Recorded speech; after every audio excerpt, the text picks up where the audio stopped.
अस्सलाम वालेकुम, मैं हूं शाहजेब खानजादा। मुल्क में इलेक्शन हुए 4 दिन गुजर गए हैं, लेकिन अभी तक ये वाज़ेह नहीं हो सका है कि मुल्क का अगला वजीर आज़म कौन होगा, किस जमात से होगा और कौन कौन सी जमातें मिलकर हुकूमत बनाएंगी, क्योंकि कोई भी जमात तनहा हुकूमत बनाने की पोजीशन में नहीं है और ना ही नून लीग और पीपल्स पार्टी के अलावा कोई दूसरा बड़ा इत्तेहाद बनता नजर आ रहा है, क्योंकि तहरीक इंसाफ वाज़ेह कर रही है कि वो नून लीग और पीपल्स पार्टी के साथ किसी सूरत में इत्तेहाद नहीं करेगी। और इस वक्त सूरत हाल ये है कि पीपल्स पार्टी के बगैर कोई भी जमात हुकूमत नहीं बना सकती है और दीगर जमातें भी वाज़ेह कर रही हैं कि तहरीक इंसाफ के साथ इत्तेहाद कोई ऑप्शन ही नहीं है। इस वक्त कौमी असम्बली में पीटीआई के हिमायत याफ्ता आज़ाद उम्मीदवारों के पास 92 नशिस्तें हैं, नून लीग की 79 नशिस्तें हैं, जिसमें 4 आज़ाद अरकान भी शामिल हैं जिन्होंने जीतने के बाद नून लीग में शमूलियत का ऐलान किया है। इसी तरह पीपल्स पार्टी की 54 नशिस्तें हैं, जबकि MQM 17 नशिस्तों के साथ चौथे नंबर पर है। इसके अलावा 5 मजीद आज़ाद उम्मीदवार भी हैं जिनके बारे में भी नून लीग दावा कर रही है। यानी पीपल्स पार्टी और नून लीग मिलकर बगैर किसी तीसरे इत्तेहादी के हुकूमत बनाने की पोजीशन में आ गए हैं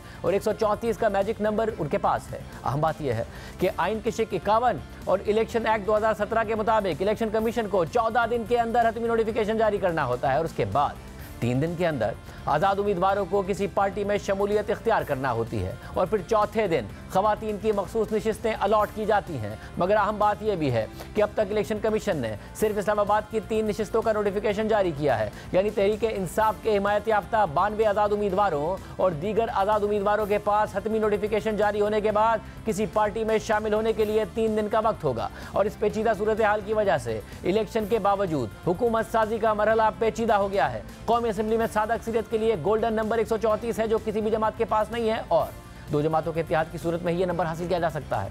और अगर नून लीग और पीपल्स पार्टी किसी फार्मूले पर मुत्तफिक हो जाते हैं तो फिर किसी तीसरी जमात के बगैर ही 134 का गोल्डन नंबर पूरा हो जाएगा। लेकिन यह फार्मूला क्या होगा, इस हवाले से पीपल्स पार्टी और नून लीग की क़यादत मुसलसल राब्ते में है और दोनों जमातों के अंदर भी मुशावरत हो रही है। कल रात को शहबाज शरीफ की सरबराही में नून लीग के वफ्द की आसिफ अली जरदारी और बिलावल भुट्टो जरदारी से मुलाकात हुई थी और इस मीटिंग में नून लीग ने हुकूमत साजी के लिए जो तजावीज़ सामने रखी थी उस पर आज पीपल्स पार्टी की सेंट्रल एग्जीक्यूटिव कमेटी गौर कर रही है और इस वक्त भी उसका इजलास जारी है। लेकिन पीपल्स पार्टी के मरकजी सेक्रेटरी इत्तलात फैसल करीम कुंडी ने CEC इजलास से पहले ही कह दिया था कि पीपल्स पार्टी ने सबसे पहले अपने वजीर आज़म के उम्मीदवार के नाम का ऐलान कर दिया था। मेरी तजवीज़ है कि बिलावल भुट्टो जरदारी वजीर आज़म नहीं बनते तो हमें अपोजिशन में बैठना चाहिए, वो बेहतर है। जबकि आज नून लीग के तर्जुमान मरियम औरंगजेब ने ज़राए से आने वाली खबरों की तरदीद कर दी है और कहा है कि पहले 3 साल के लिए नून लीग का वज़ीर आज़म होगा जबकि आखिरी 2 साल के लिए पीपल्स पार्टी का वज़ीर आज़म होगा। ये खबरें दुरुस्त नहीं हैं। इसके अलावा नून लीग ने MQM और JUIF को भी हुकूमत में शमूलियत की दावत दी हुई है, जिस पर JUIF के अमीर मौलाना फजल रहमान ने शहबाज शरीफ से हुकूमत में शमूलियत की दावत पर गौर के लिए बुध तक का वक्त मांग लिया है और MQM ने भी अभी कोई वाज़ेह मौक़िफ़ नहीं दिया है। दूसरी जानिब इलेक्शन में शिकस्त के बाद आज इस्तेहकाम पाकिस्तान पार्टी के सरबराह जहांगीर तरीन और जमात इस्लामी के अमीर सिराजुल हक ने पार्टी सरबराही से इस्तीफे दे दिए हैं। जहांगीर तरीन ने तो सियासत छोड़ने का भी ऐलान कर दिया है, जबकि PTI पार्लियामेंटेरियन के सरबराह परवेज खटक ने सियासत से ब्रेक लेने का ऐलान कर दिया है। इसके अलावा फाफिन ने 8 फरवरी के इंतखाबात के हवाले से रिपोर्ट जारी कर दी है, जिसके मुताबिक मुल्क भर में वोटर टर्नआउट सिर्फ 47.8% रहा। मुल्क भर में रजिस्टर्ड वोटर्स की तादाद 12,66,50,183 थी, जिसमें से कौमी असम्बली की 263 नशिस्तों पर 6,05,08,212 वोट डाले गए। फाफिन की रिपोर्ट के मुताबिक आम इंतखाबात में खैबर पख्तूनख्वा में वोटर टर्नआउट सबसे कम 41% रहा, जबकि इस्लामाबाद में वोटर टर्नआउट सबसे ज़्यादा 54.2% रहा। पंजाब में टर्नआउट 51.6% रहा। सिंध में टर्नआउट 43.7% रहा और बलिस्तान में टर्नआउट 42.9% रहा। इलेक्शन के बाद हुकूमत साजी की सूरत हाल और जोड़ तोड़ के हवाले से बात करेंगे। इस वक्त नून लीग के रहनुमा ख्वाजा आसिफ साहब हमारे साथ मौजूद हैं, फिर लतीफ़ खोसर साहब रहनुमा तहरीक इंसाफ हमारे साथ मौजूद होंगे, पीपल्स पार्टी का मौक़िफ़ और MQM का मौक़िफ़ भी हमारे सामने मुस्तफ़ा कमाल साहब रखेंगे। ख्वाजा साहब बहुत शुक्रिया मुझे ज्वाइन करने के लिए। जो MQM से मीटिंग हुई उसमें आप मौजूद थे, आप खुद इलेक्शन जीते हैं, मगर आपकी जमात जो एक्सपेक्ट कर रही थी कि सादा अक्सरियत के करीब आएगी वो नहीं आई। जब आपकी नवाज शरीफ साहब से मुलाकात हुई, कितने मायूस हैं वो? नहीं, कथित तौर पे मायूस नहीं है। मैं उनको बड़ा अपबीट देखा और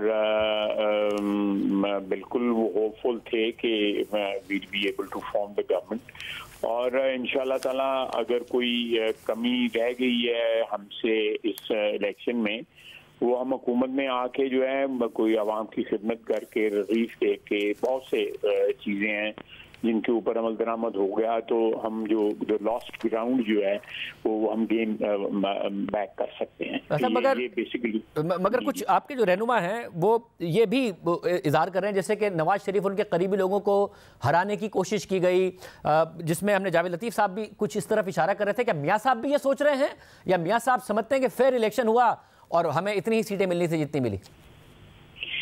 नहीं, हमें इस चीज का एहसास है कि कहीं ना कहीं जो है वो लैप्सेस वगैरह हुए हैं, लेकिन हम उस हमारे लिए वो इशू जो है ना हम समझते हैं कि नहीं, हमारे लिए जिस तरह पीटीआई का एक वतीरा है कि वो हर इलेक्शन के ऊपर जो है इशू बनाते हैं। अब देखें ना शाहजेब, अगर वो 80% या 70% केपी में जीत गए हैं तो इलेक्शन एक्सेप्टेबल है। इसी तरह पीपल्स पार्टी को भी इलेक्शन एक्सेप्टेबल है। लाख की उन्होंने लीड ली है, 1.25 लाख की लीड उनके बंदों ने ली है, वो भी एक्सेप्टेबल है। लेकिन पंजाब में क्योंकि वहाँ पे 65% वोटर यहाँ पे बैठा हुआ है, वहाँ पे अगर PMLN जो है उसको कोई एज मिल गया है, स्लाइट एज मिल गया है, तो उसके ऊपर धांधली का शोर मच गया है। तो ये this is ridiculous, you know, इतनी कॉन्ट्रडिक्शन है इससे। वैसे मगर फिर जब आगे जाके जाए, क्योंकि अभी भी तहरीक इंसाफ का दावा है कि जी हम अक्सरियत में हैं और ट्रिब्यूनल से हमारे हक में फैसले आएंगे, फॉर्म 45 हमारे पास मौजूद हैं, हमारे साथ धांधली की गई है। आपकी जमात कॉन्फिडेंट है कि जितनी सीटें मिली हैं इन्हें भी रिटेन कर पाएंगे? जी बिल्कुल, हम हमारी सीटों में ऑलरेडी इजाफा होना शुरू हो गया हुआ है। मेरा ख्याल है कि पिछले 2 दिन के अंदर जो है 7-8 सीटें हमारी नेशनल असेंबली की इंक्रीज हो गई हैं।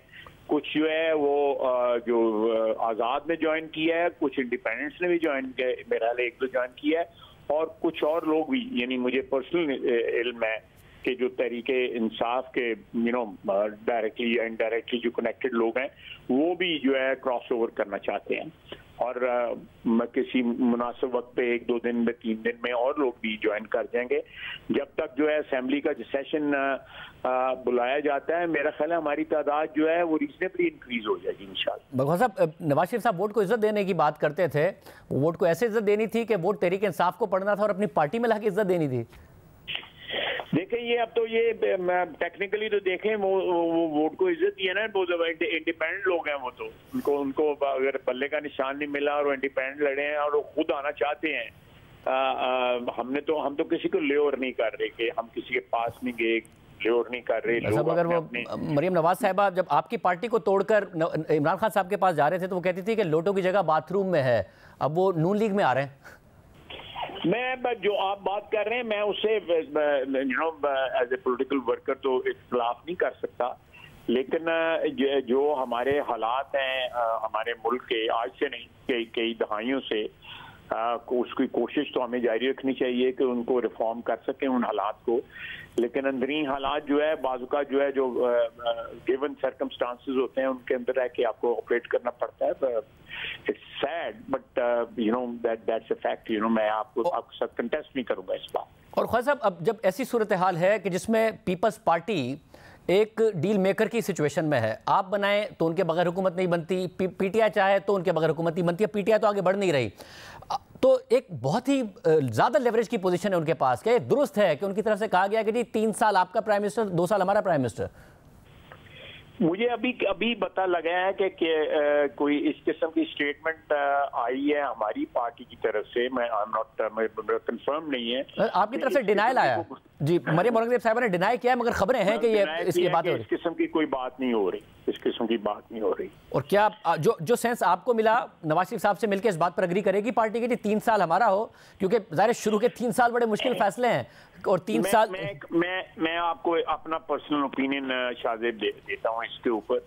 देखें, 3 साल तो जो है ये आपको बहुत से ऐसे ऑपरेशंस करने पड़ेंगे जिनसे जो है कुछ तकालीफ जो है बढ़ेंगी बाज़ तबकात की जो है, और जब सेहतमंद होना शुरू हो जाएगा मरीज जो है तो किसी और के हवाले हुकूमत कर देना, मेरा ख्याल है ये तो बड़ी दानिशमंदी की बात तो नहीं होगी कि आप जो है मुश्किल पीरियड जो है 2 साल का या 3 साल का इनिशियल जिसमें डिफिकल्ट डिसीजंस करने पड़ेंगे वो आप गुजारा, एक पार्टी गुजारा कर ले, और फिर जब वो फसल काटने का वक्त होगा तो कोई और पार्टी आके फसल काट ले। मेरा ख्याल है ये कोई भी पार्टी नहीं इस पे एग्री करेगी, ना पीपल्स पार्टी एग्री करेगी, ना PMLN एग्री करेगी, या कोई भी दानिशमंद पार्टी जो है एग्री नहीं करेगी। और हमने ये इस किस्म का एक एक्सपेरिमेंट किया था बलूचिस्तान में। इन माई ओपिनियन, मैं जब पीछे मुड़ के देखता हूँ तो ये हमने ज्यादती की। डॉक्टर मालिक को जो है हमें कंटिन्यू करना चाहिए था। He was doing well. इसी तरह की सिचुएशन जो है दोबारा नहीं होनी चाहिए। This is unnatural.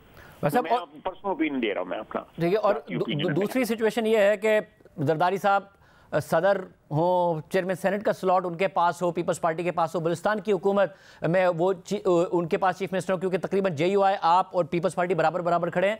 ये सब कुछ देने को तैयार हैं आप वज़ारत उज़्मा के लिए?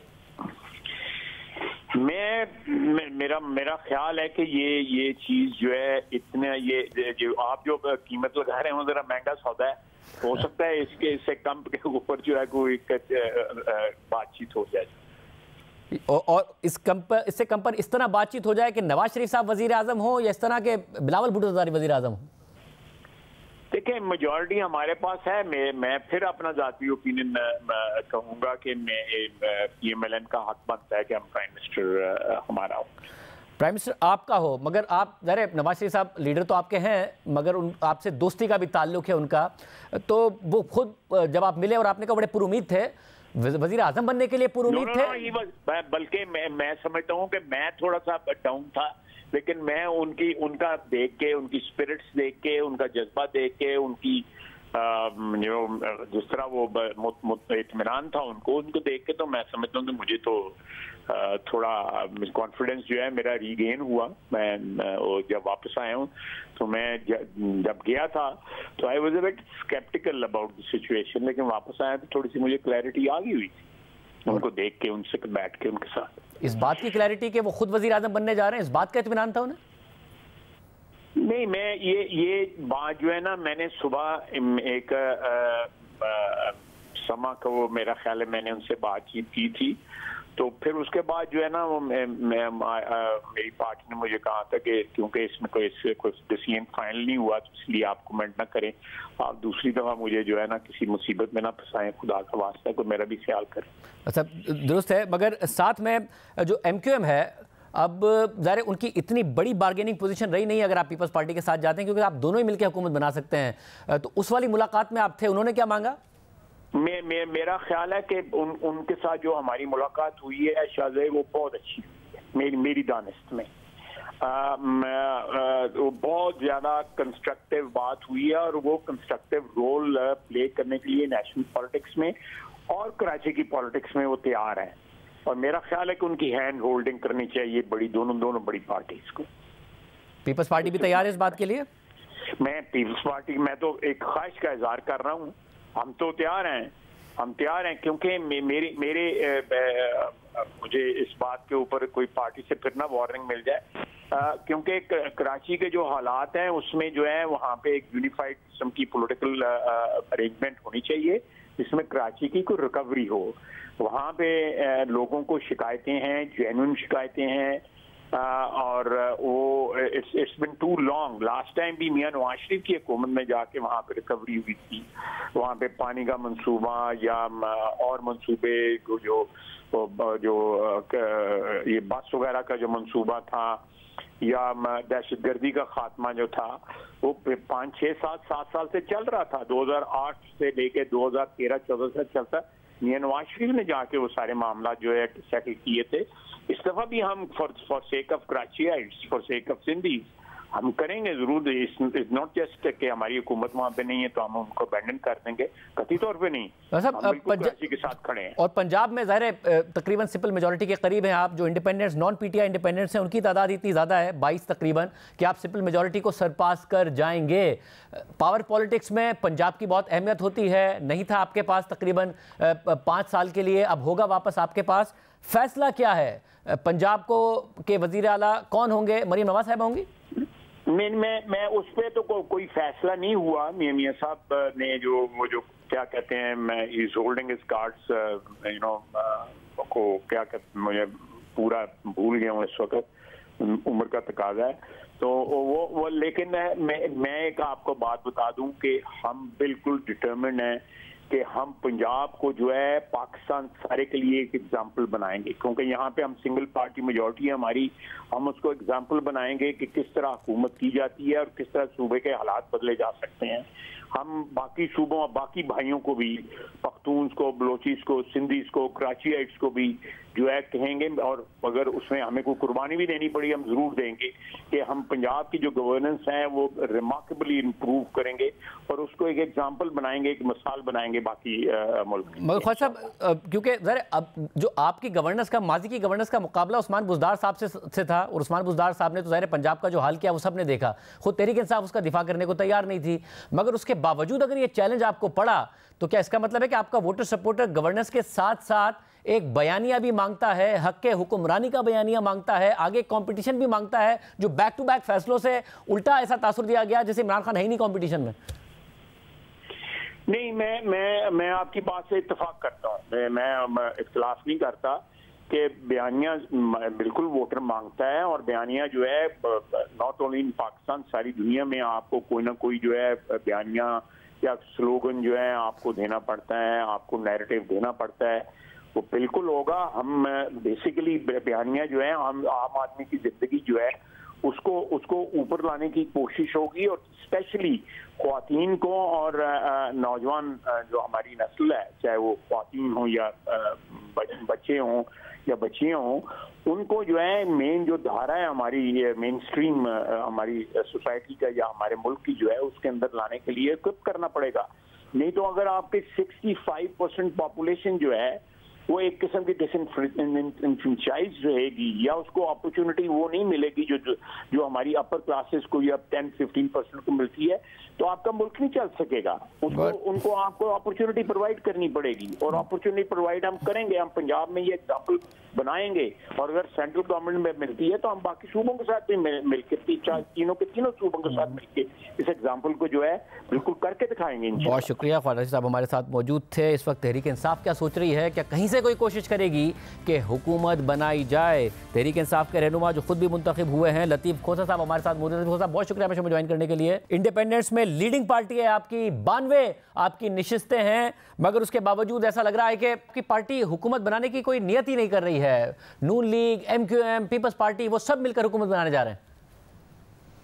देखिए, यही तो अलमिया है खानदार साहब के, जो सबसे ज्यादा वोट लेने वाली पार्टी है उसको पार्टी रिकग्नाइज ही नहीं किया जा रहा, और आप भी PTI बैक्ड कैंडिडेट और इंडिपेंडेंस का लफ्ज कह रहे हैं। हालांकि देखिए, Pakistan Tehreek Insaf as a political party आईनी तौर पर, कानूनी तौर पर एग्जिस्ट करती है, उसको कभी बैन किसी ने नहीं किया, ना ही इलेक्शन कमीशन बैन कर सकती है। आर्टिकल 17 में बड़ा वाज़ेह है। आर्टिकल 17 में हमारे खिलाफ कोई ऐसा एक्शन नहीं हुआ है, तो इसलिए हम PTI ही के मेंबर हैं, और जब हमने कागजात नामजदगी दाखिल किए थे तो उसमें PTI ही लिखा था। तो साहब इस वक्त क्योंकि टाइम इतनी तेजी से आगे गुजर रहा है कि नून लीग, पीपल्स पार्टी, इंडिपेंडेंट्स को भी अपने साथ मिलाने की कोशिश कर रहे हैं, आप ना ये फैसला बता रहे हैं कि किस पार्टी के साथ जाएंगे इंडिपेंडेंट्स ताकि इस मसले को हल किया जाए, आपको रिजर्व सीटें मिले, आप हुकूमत बनाने की पोजीशन में हो, किसके साथ मिलेंगे आप कुछ भी बता नहीं रहे हैं, जिसकी वजह से टाइम नहीं निकल जाएगा। खानदार साहब, आप देखें कि जब हमने किया था नजरियाती के साथ इलाक करके, हमने सारे 7 दिन करके उनके साथ साइन करवाए, तो आपको पता ही है किस तरीके से उसे उठा लिया गया और उसके से प्रेस कॉन्फ्रेंस करवा कर उल्टा हमारे ऊपर पर्चे दर्ज करवाने की जो है बातें हो रही थी। तो ये कोई इलेक्शन जिस तरह से हुआ है, आप खानदार साहब देखें कि हाथ पैर बांध के एक शख्स को आपने मैदान जंग में उतार दिया, और बख्तर जो माशाल्लाह नेज़े और सारे बंदूकें और सारा कुछ लेकर आए, वो फिर भी चारों शाने चित गिराए अवाम ने।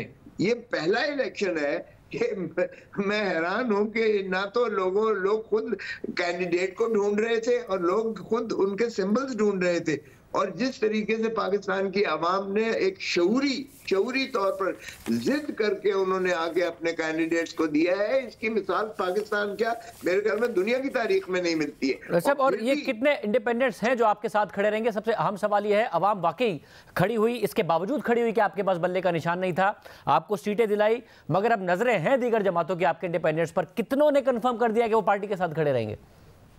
ये सभी सिवाय इसके कि ये जो वसीम कादिर साहब हैं, वसीम कादिर साहब का तो अगवा हुए और सॉफ्टवेयर उनका जो है गरारी उनकी जो है घुमा दी गई। जो भी हुआ ना, वो मतलब आपके पार्टी के कुछ रहनुमा पैसे लेने का भी इल्जाम लगा रहे हैं उन पर, सिर्फ अगवा की नहीं, वो आपके पार्टी के रहनुमा ये भी इल्जाम लगा रहे हैं कि अगवा कोई नहीं हुए थे, पैसे लिए इन्होंने।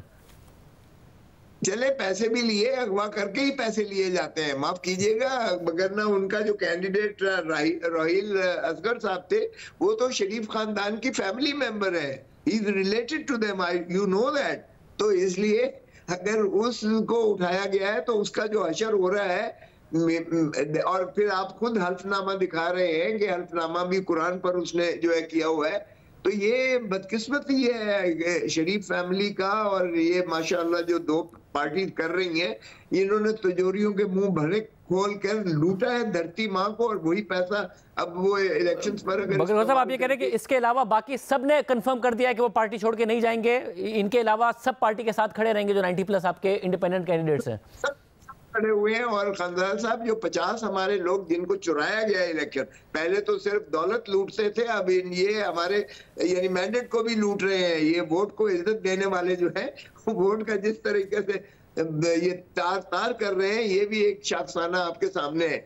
और फिर देखिएगा कि खुद ऑपोजिशन के खुद अब पीर पगाड़ा साहब जो कुछ कह रहे हैं, अचक ज़ई साहब जो कुछ कह रहे हैं, अहमद काजी साहब जो कुछ कह रहे हैं, खुद JUIF के मौलाना फजलुर रहमान जो कुछ कह रहे हैं, जुबैर साहब जो कुछ कह रहे हैं, फिर आप देखें कि इतने लोग खुद ये कह रहे हैं कि भाई ये कैसा इलेक्शन आपने करवाया है, क्या सिर्फ एक जमात को ही आपने ताजपोशी के लिए उनको लेकर आए थे, और फिर अब दो जमातों के दरमियान आप जो है बंटवारा कर रहे हैं, कोई सदर बन रहा है, कोई वजीर आला बन रहा है, कोई वजीर आजम बन रहा है। तो सर मैं यही जानना चाह रहा हूँ कि आप इस पोजीशन में हैं कि एक्टिवली आगे बढ़ के कुछ जमातों को इंगेज कर सकते हैं, माइनस नून लीग, माइनस पीपल्स पार्टी भी आप कोशिश कर सकते हैं अपने इंडिपेंडेंट्स को संभाल के, दीगर इंडिपेंडेंट्स को ज्वाइन करा के, और MQM और दीगर जमातों से बात करके।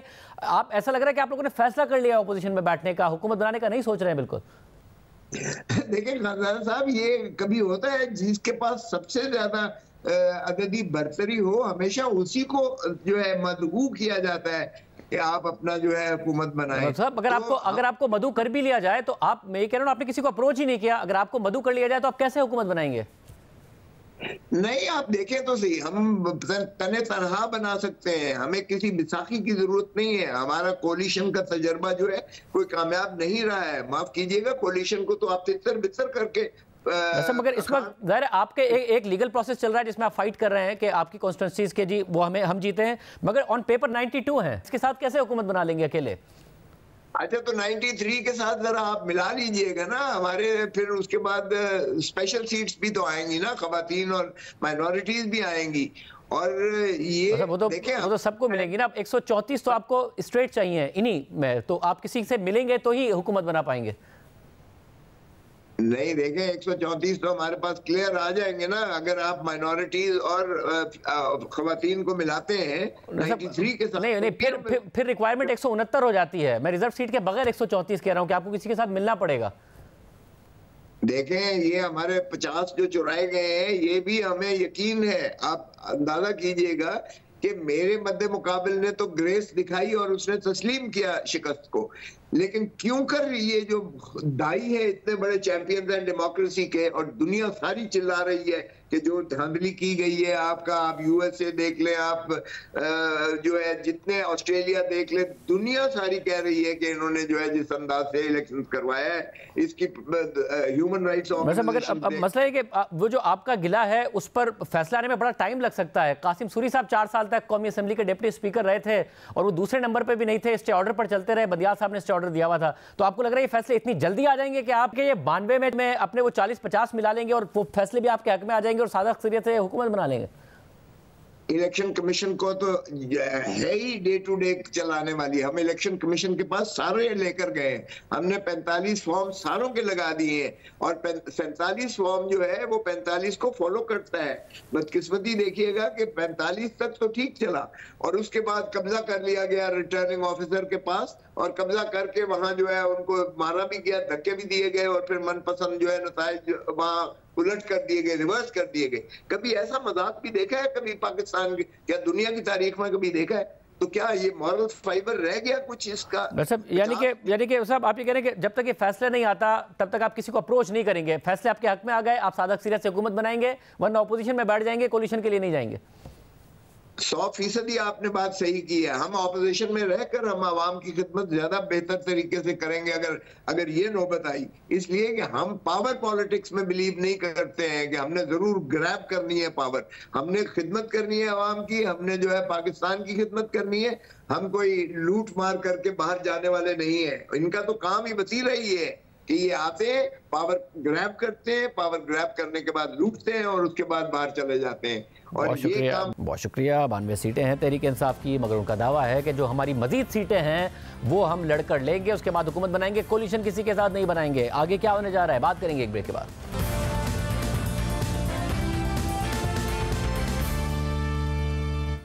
पीपल्स पार्टी की सेंट्रल एग्जीक्यूटिव कमेटी का इजलास इस्लामाबाद में जारी है, जिसमें हुकूमत साजी से मुताल्लिक मुशावरत हो रही है। साबिक सदर आसिफ अली जरदारी और बिलावल भुट्टो जरदारी दोनों इजलास में मौजूद हैं। ताज़ा तरीन क्या अपडेट्स हैं, इस वक्त जियो न्यूज़ के नुमाइंदे वकार सत्ती वहाँ मौजूद हैं। वकार, लंबी मीटिंग हो गई है, क्या अंदर की इतलात हैं? शाहजेब, पाकिस्तान पीपल्स पार्टी की सेंट्रल एग्जीक्यूटिव कमेटी का इजलास कई घंटे से जारी है। 7:15 बजे इजलास जो है वो शुरू हुआ था और सिर हासिल बहस हो रही है इलेक्शन और इलेक्शन के नताइज और उसके बाद हुकूमत साजी के जो मामलात हैं उसके ऊपर मुख्तलिफ आरा जो है वो सामने आ रही हैं। और इस वक्त जो बहस यहाँ पर हो रही है उसमें एक चीज़ होता है कि अगर हम मुस्लिम लीग नून और दीगर इत्तेहादियों के साथ जो PDM की जमातें हैं उनके साथ मिलकर अगर हुकूमत बनाते हैं तो किस शेप में हमें वहाँ शरीक होना चाहिए। कुछ तजावीज़ ऐसी भी हैं और पंजाब से ताल्लुक़ रखने वाले लोगों की तरफ से ये तजावीज़ आई हैं कि हमें सिर्फ उनकी हुकूमत बनाने में मदद करनी चाहिए, बल्कि काबीना का हिस्सा नहीं बनना चाहिए और अपोजिशन का किरदार अदा करना चाहिए। कुछ लोगों का यह भी कहना था कि हमारा जो मंशूर था हमने उसके ऊपर अगर हुकूमत में शामिल हो गए तो हम कैसे अमल दरामद वो करेंगे। ताहम अभी तक मुख्तलिफ वो तजावीज़ आ रही हैं और इसके बाद ये तवक्को की जा रही है कि बाकायदा इसके या प्रेस रिलीज वो जारी की जाएगी या जो एक प्रेस कॉन्फ्रेंस का भी वो बताया जा रहा है, लेकिन अभी तक कोई हतमी फैसला नहीं हुआ। मुख्तलिफ ऑप्शंस के ऊपर गौर जारी है। बड़ी दिलचस्प सूरत हाल है, देखते हैं कि पीपल्स पार्टी क्या फैसला करती है और जैसे ही फैसला होता है हम आपके सामने रखेंगे। वकार सत्ती भी उस वक्त वहाँ मौजूद हैं। हमारे साथ सीनियर नुमाइंदे के पाकिस्तान मुस्तफ़ा कमाल साहब मौजूद हैं। मुस्तफ़ा कमाल साहब, बहुत शुक्रिया हमें शो में ज्वाइन करने के लिए। 17 सीटें आपने ली हैं, जाके मुलाकात भी लाहौर में नून लीग की क़यादत से की, मगर इस वक्त सूरत हाल ये है कि पीपल्स पार्टी एक ऐसी पोजीशन में है कि उसके बगैर हुकूमत नहीं बन सकती है, और वो अगर हुकूमत में आ जाए तो नून लीग को और किसी की ज़रूरत नहीं है। कि एक अच्छी बार्गेनिंग पोजीशन में हैं आप 17 सीटें लेने के बाद भी? well, पाकिस्तान की इस वक्त जो पोजीशन है उस वक्त जो है वो इस वक्त कोई भी इक़्तिदार किसी के लिए बहुत बड़ी चार्म वाली जगह नहीं है। चैलेंजेस इतने हैं, एक्सपेक्टेशंस इतनी हैं कि शायद आप इक़्तिदार से बाहर रहें तो बहुत ही अच्छी बात होगी शायद, और किसी को इसका अफसोस नहीं होगा। इसलिए लोगों की एक्सपेक्टेशंस पे इस वक्त जो है वो पूरा उतरना, और जो इस वक्त के हालात हैं तो वो it's not the bed of roses नहीं है ये सारी चीज़ें। दूसरी बात ये कि कोई भी इस वक्त पाकिस्तान में नंबर्स किसी के कितने भी हुकूमत बना लें, आप इस पोजीशन में नहीं है कि आप अकेले इस मुल्क को चला सकते हैं या चला लेंगे और ये सारे मसाइल हल कर लेंगे। ये मुल्क इस वक्त जिस तरह के कॉगमायर में दलदल में, इसको पाकिस्तान की तमाम इकाइयों ने मिलकर अगर इकट्ठे इसको इस दलदल से निकालने की, आवाम को मुश्किलात से निकालने की कोशिश अगर नहीं की और चंद चीज़ों पे जिसके ऊपर तमाम लोगों ने इत्तफाक अगर नहीं किया और उस पर खुदा न खास्ता सियासत और अपोजिशन और ट्रेजरी बेंचेस की सियासत होती रही, तो अभी पाकिस्तान के लोगों और पाकिस्तान रियासत के पास वो थ्रेशोल्ड लेवल जो था वो सैचुरेट कर गया है और लोग अभी बिल्कुल नाक तक आ गए। उनकी परेशानियां, उनकी तबाही, एमक्यूएम की अपनी भी एक पॉलिटिक्स है। 17 सीटें आपने जीती हैं, जाहिर है कराची में डिलीवर करना आपका टारगेट है, मगर उसका रूम आपके पास कम है, मेयर आपका नहीं, सिंध में हुकूमत आपके पास नहीं, तो आप क्या करेंगे, क्या बार्गेन करेंगे आपकी अपनी पॉलिटिक्स भी रिवाइव हो और साथ में आपको मौका भी मिले कराची के लिए कुछ करने का? क्या ऐसा है आपके पास? देखिए, एमक्यूएम पाकिस्तान ने आज से तकरीबन 5 माह पहले अपना एक कॉन्स्टिट्यूशनल अमेंडमेंट का एक ड्राफ्ट तमाम पाकिस्तान की पार्टीज़ को पूरे पाकिस्तान में रोशनास कराया, उसको इंट्रोड्यूस कराया, उसके ऊपर बहस करवाई और आज हमारे पास एक सॉलिड डॉक्यूमेंट है जिसमें हम 3 आईनी तरमीम चाहते हैं। और उस आईनी तरमीम में हम वज़ीर आज़म वज़ीर आला की तरह लोकल गवर्नमेंट के महकमे में आइन में लिखवाना चाहते हैं। हम जो NFC अवार्ड जहाँ से दिया जा रहा है और सूबों को बढ़ जाता है, वो सूबे भी आगे पैसे नहीं देते, हम वहीं से डिस्ट्रिक्ट का अवार्ड दिलवाना चाहते हैं। जहाँ से NFC अवार्ड मिल रहा है वहीं से आप डिस्ट्रिक्ट की डिस्ट्रीब्यूशन तमाम पाकिस्तान भर की कर दें और कराची और सिंध के तमाम शहरी इलाकों की भी कर कर दें। तीसरी बात हम लिखवाना चाहते हैं कि जब तक मुल्क में इलेक्टेड लोकल गवर्नमेंट नहीं, जब तक मुल्क में लोकल गवर्नमेंट के इलेक्टेड इलेक्शन नहीं होने चाहिए, जनरल इलेक्शन। ये आप कहेंगे कि भाई हमारे पास तो ये तो 2/3 मेजॉरिटी चाहिए। हाँ भाई 2/3 मेजॉरिटी चाहिए। आज पीपल्स पार्टी होगी कंफर्टेबल कि भाई उसके बगैर हुकूमत नहीं बन सकती, लेकिन यकीनन आज हर एक सीट रखने वाली पार्टी की अहमियत, और हम इस वक्त पाकिस्तान की तीसरी बड़ी पार्टी हैं, और हमारा ये नुस्खा जो है वो सिर्फ कराची का नहीं है, पूरे पाकिस्तान का है। आप ये देखें ना, आज ये तबाही बर्बादी पाकिस्तान सिर्फ इलेक्शन कराने से हो जाएगा? आपको एक निजाम जो कि ये फेल हो चुका है उसको चेंज करने की जरूरत है। और क्या फॉर्मूला हम दे रहे हैं। और क्या सिंध में भी आप हुकूमत में बने? अगर मरकज में इत्तेहादी बनते हैं पीपल्स पार्टी नून लीग के साथ, क्या सिंध में भी इत्तेहादी बनेंगे पीपल्स पार्टी के साथ?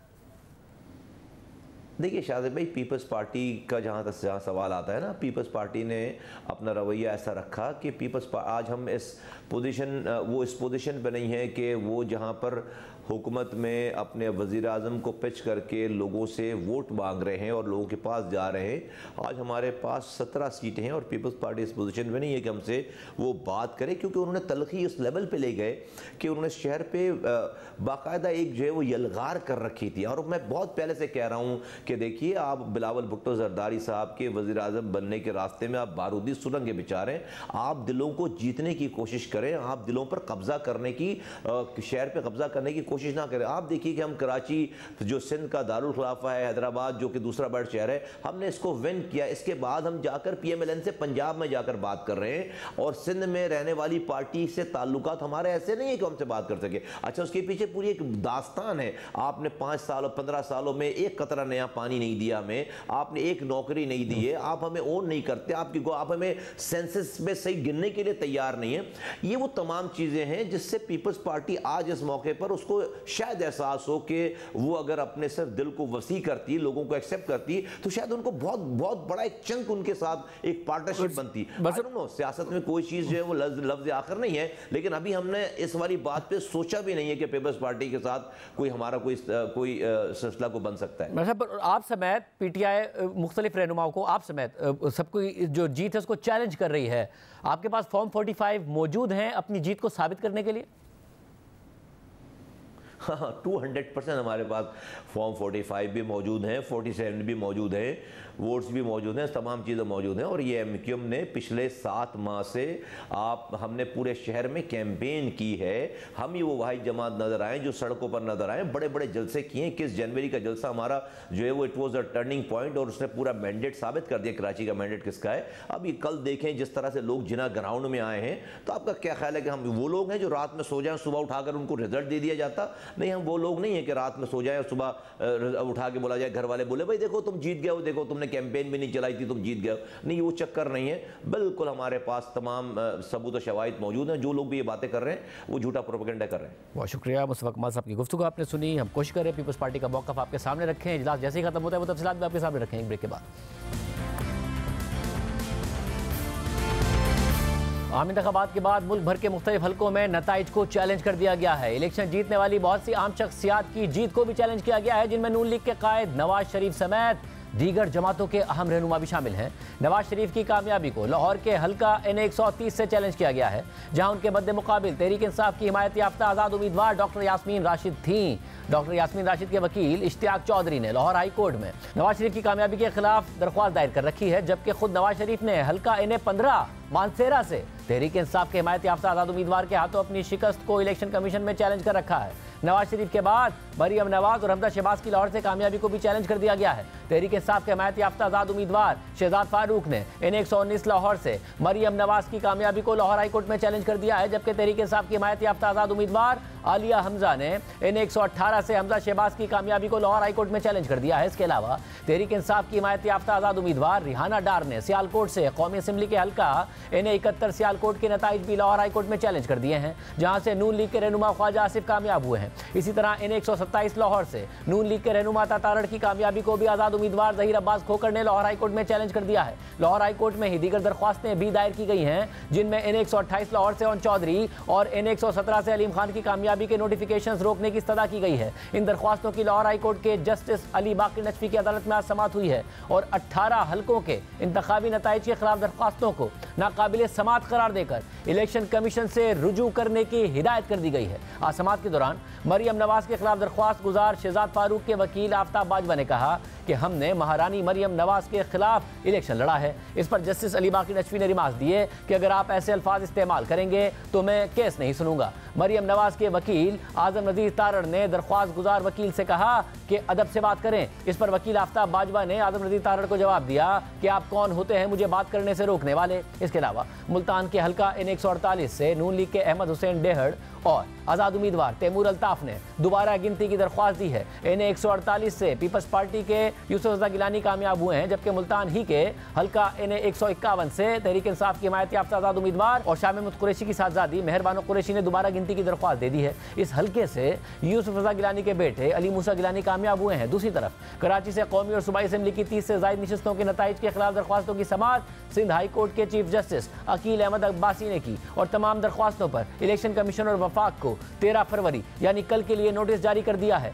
सिंध हाई कोर्ट में MQM पाकिस्तान के सरबराह डॉक्टर खालिद मकबूल सिद्दीकी के अलावा फारूक सत्तार, ख्वाजा इज़हारुल हसन, मुस्तफ़ा कमाल और पीपल्स पार्टी के रहनुमा अब्दुल कादिर पटेल और नबील गबोल समेत 30 से ज़ायद उम्मीदवारों की कामयाबी को चैलेंज किया गया है, जबकि इंतखाबी नताइज में मुबैना तब्दीली के खिलाफ 8 उम्मीदवारों की दरख्वास्तों पर पेशावर हाई कोर्ट के जस्टिस शकील अहमद और जस्टिस अरशद अली ने इलेक्शन कमीशन से 2 दिन में जवाब तलब कर लिया है। दरख्वास्त गुजारों में तैमूर सलीम झगड़ा, कामरान बंगश और महमूद जान के अलावा कुल 8 उम्मीदवार शामिल हैं। इंतखाबी धांधली के इल्जामात पर कानूनी कार्रवाई और इजाले में कितना वक्त लगता है, इस हवाले से आज रोजनामा जंग में फखर दुरानी की खबर शाया हुई है, जिसमें लिखा है कि मुतासरा उम्मीदवार इलेक्शन ट्रिब्यूनल में सेक्शन 139 और 142 के तहत पटिशन दायर कर सकता है। ताहम ये दरख्वास्त इंतखाबी नताइज की इशाअत के 45 दिन के अंदर दायर करना होगी। दरख्वास्त दायर करने से पहले उम्मीदवार को अपने इल्जामात साबित करने के लिए तमाम शवाहिद जमा कराना होते हैं। ये शवाहिद वीडियोस, गवाहों के बयानात या दस्तावेजात की सूरत में हो सकते हैं। अगरचे कुछ PTI उम्मीदवारों ने धांधली और बेज़ाब्तियों के इल्जामात आयद किए हैं, लेकिन सवाल यह पैदा होता है कि क्या उनके पास इस दावे को साबित करने के लिए शवाहिद हैं, क्योंकि इलेक्शन एक्ट 2017 के तहत शवाहिद का होना दरख्वास्त जमा कराने के लिए ज़रूरी करार दिया गया है। इलेक्शन एक्ट के सेक्शन 144 के तहत मुद्दई को स्टेटमेंट ऑफ फैक्ट यानी हक़ाइक़नामा और शवाहिद पेश करना होंगे ताकि धांधली या बेज़ाब्तगी के इल्जामात साबित किए जा सके। समाअत के बाद इलेक्शन ट्रिब्यूनल मुतालिका इलेक्शन को कलअदम करार दे सकता है या फिर दोबारा इलेक्शन का हुक्म जारी कर सकता है या फिर दरख्वास्त गुजार यानी मुद्दई को सेक्शन 154 के तहत कामयाब उम्मीदवार करार दे सकता है। एक तरफ जहां मुल्क भर में इंतखाबी नताइज को चैलेंज किया जा रहा है, वहां अमीर जमात इस्लामी कराची हाफिज नईमुर रहमान ने अपनी सिंध असेंबली की जीती हुई नशिस्त छोड़ने का ऐलान कर दिया है। आज न्यूज़ कॉन्फ्रेंस में हाफिज नईमुर रहमान ने कहा कि तहरीक इंसाफ को मुझसे ज़्यादा वोट मिले हैं, हम उनके मैंडेट को कबूल करते हैं। MQM भी अगर जायज तरीके से जीते तो सारे इख्तिलाफ के बावजूद हम उसको कबूल करेंगे, लेकिन वो तो अब जीतने की पोजीशन में नहीं, जीतने क्या कंटेस्ट करने की पोजीशन में नहीं है इस शहर में। मेरी सीट पे जो PS 129 है उस पे मेरे वोट शो किए गए फॉर्म 47 वो शो किए गए हैं 26,000, जबकि एक्चुअली मुझे 30,464 वोट मिले हैं, लेकिन मुझसे ज्यादा वोट आजाद उम्मीदवार जो PTI के हैं उनको मिले हैं। और मैं इतना ज़र्फ रखता हूं कि मैं इस बात का ऐलान करता हूं कि PTI का हिमायत याफ्ता आजाद कैंडिडेट जीता है। मैं इस सीट को अवेल नहीं करूंगा। एक वोट भी इजाफी नहीं चाहते, हमें किसी लॉलीपॉप की जरूरत नहीं है। आज के प्रोग्राम में इतना ही। 11 बजे की हेडलाइन के बाद शहजाद इकबाल सियासी सूरत हाल पर आपके साथ होंगे। याद दीजिए, अल्लाह हाफ़िज़।